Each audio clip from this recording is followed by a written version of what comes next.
ذات نبی بلند ہے ذات خدا کے بعد، اور دنیا میں احترام کے قابل ہے جتنے لوگ، میں سبھی کو مانتا ہوں مگر مصطفیٰ کے بعد۔ الہی میں حمد و ثنا کر رہا ہوں،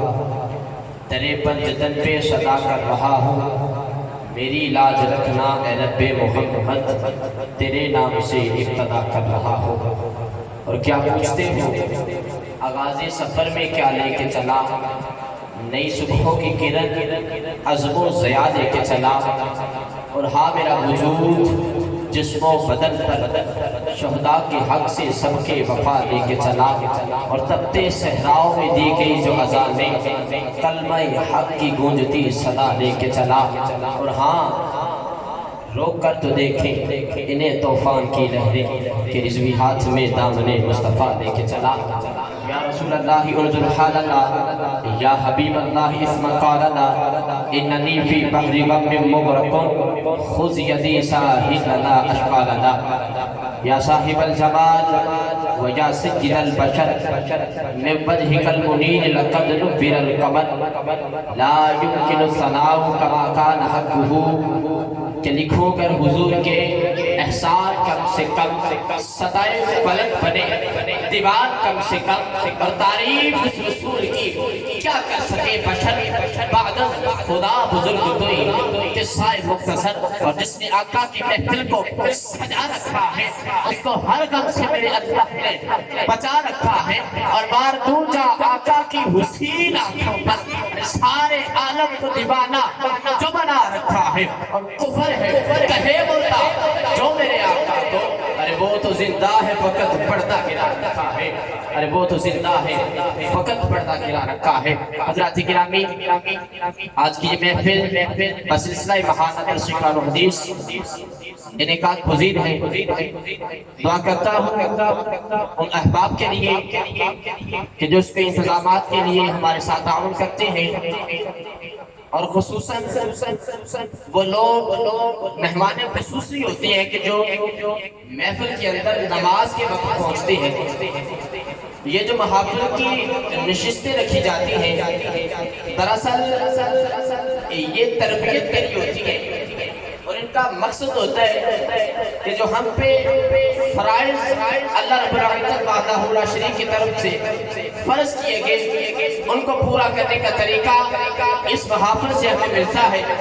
تو دیکھیں سب سے پہلا جو فرض ہے وہ نماز ہے۔ اگر جو بندہ محفل کے اندر شرکت تو کرتا ہے لیکن وہ نماز نہ پڑھے تو میں یہ کہتا ہوں کہ وہ یہاں سے دین سیکھ کے تو جاتا ہے لیکن اس دین کا فائدہ نہیں ہوتا، کیونکہ اللہ رب العزت وحدہ لا شریک یہ واضح فرماتا ہے کہ ان الصلاۃ تنہی عن الفحشاء والمنکر، کہ یہ جو نماز ہے یہ بندہ ایک مومن کو برے کاموں سے اور فحاشی سے روکتی ہے۔ احباب ذوالفقار، جب یہ نماز انسان کو فحاشی سے بھی روکتی ہے، جب یہ نماز انسان کو برے کاموں سے روکتی ہے، تو پھر ہمارا یہ حق بنتا ہے کہ یہ نماز اپنی عادت بنا لیجئے۔ پھر آپ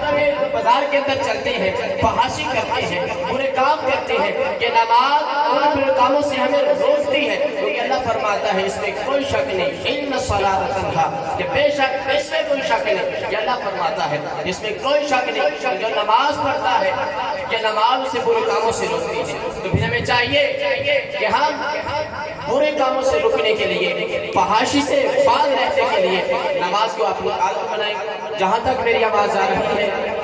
مؤدبانہ گزارش کرتا ہوں کہ احباب مسجد کا رخ کریں اور اس مہانہ درس قرآن و حدیث کی عظیم الشان محفل کے اندر شرکت فرما کے ثواب دارین حاصل کریں۔ دعوت تلاوت دینا چاہتا ہوں، بہت ہی پیاری آواز کے مالک، بہت ہی پیارے انداز کے مالک، میری مراد آل رسول آل نبی سید عمر فاروق شاہ صاحب تشریف لاتے ہیں، قرآن مجید فرقان حمید کی آیات کو ترنم کی لڑیوں میں پروتے ہیں۔ آپ احباب ہاتھوں کو اٹھا کے نعروں کا جواب دیجئے، نعرہ تکبیر، ایسے نہیں میرے ویر، ہاتھوں کو اٹھا کے نعرہ تکبیر،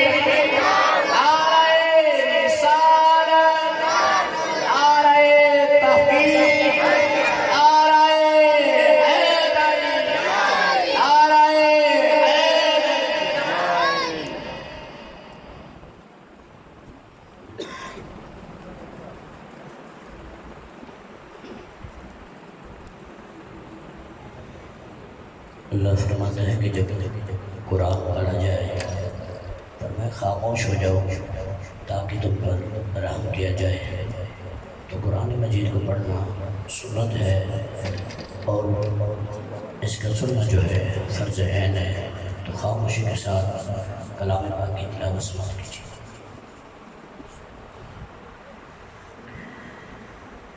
أعوذ بالله من الشيطان الرجيم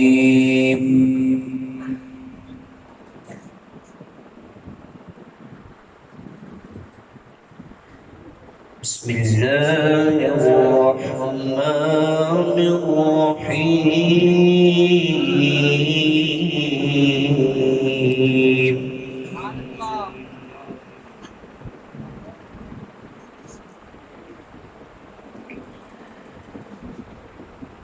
سبحان ربك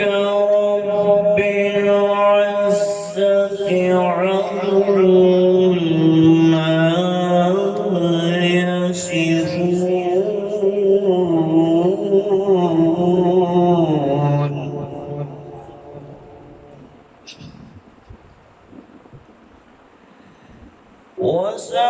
وسلام على المرسلين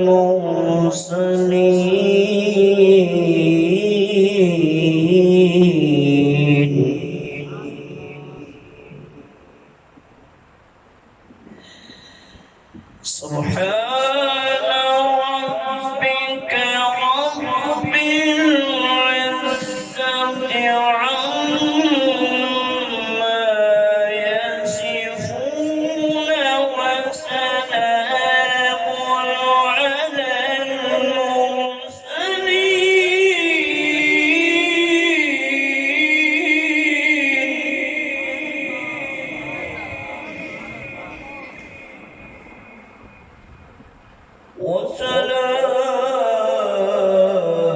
وسلام على المرسلين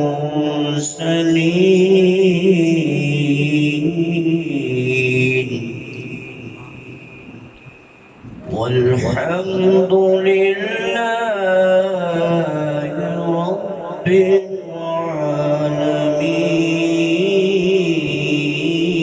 العالمين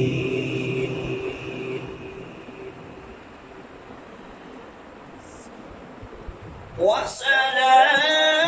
على المرسلين والحمد لله رب العالمين بسم الله الرحمن الرحيم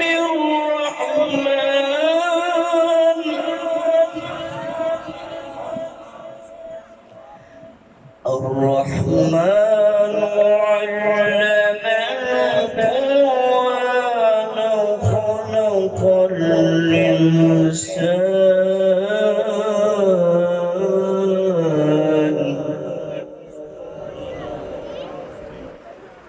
علمه البيان الشمس والقمر بحسبان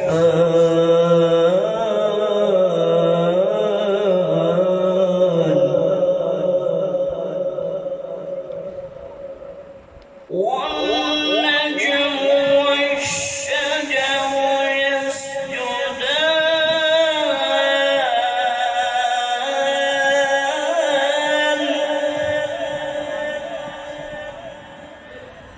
والسماء رفعها ووضع الميزان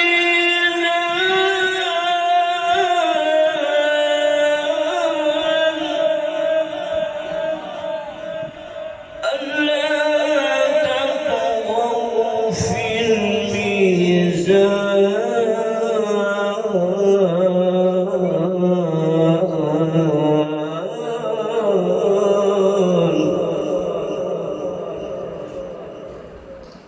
وأقيموا الوزن بالقسط ولا تخسروا الميزان.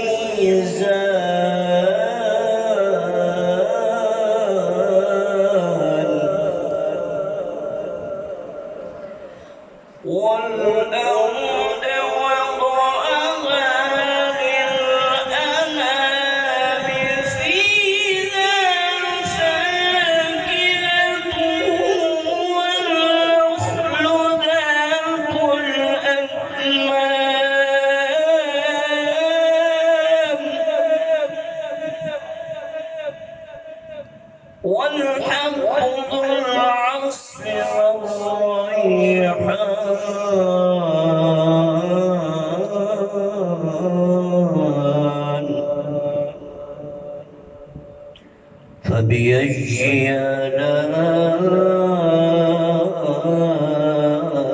آلاء ربكما تكذبان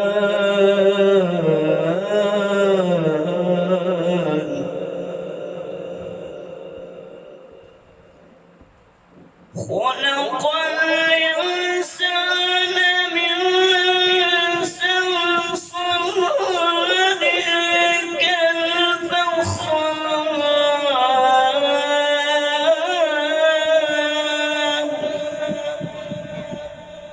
وخلق الجان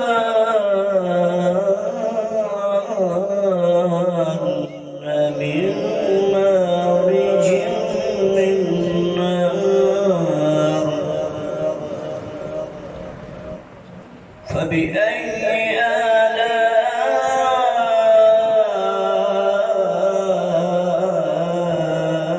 آلاء ربكما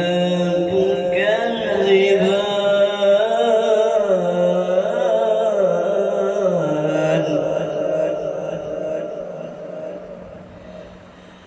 رب المشرقين ورب المغربين فبأي